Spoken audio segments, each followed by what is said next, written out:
The CPI comes in up 1% for the month of May. That is higher than the 0.3 we saw in April and much higher than the 0.7 that had been forecast. Core comes in up 0.6%. That is the same as it was the prior month, but it is higher than what had been anticipated.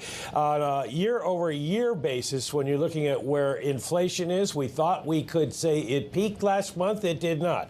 It was up 8.3% in April, 8.6% for the month of May. That matches the all-time high in this cycle.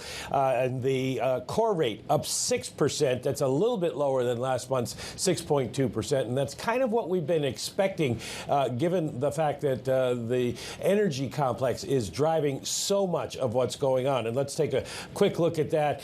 Gasoline up 4.1% in the month of May. And that was one of the things that had dropped in April. On a year-over-year basis, gasoline 48.7% higher than in May of 2021.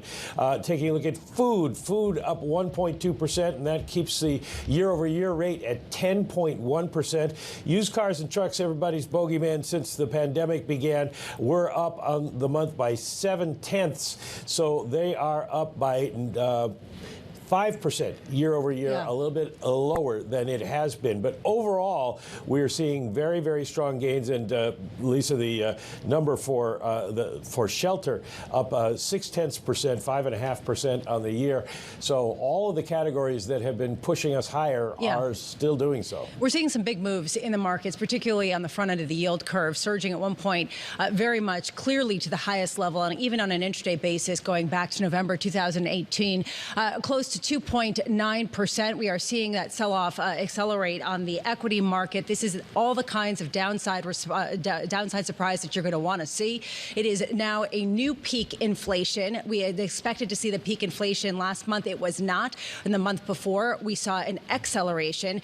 That sell-off increasing. And Tom, right now, that NASDAQ getting absolutely slammed before we saw some gains, now down 1.4%, exceeding the declines that we saw in the S&P.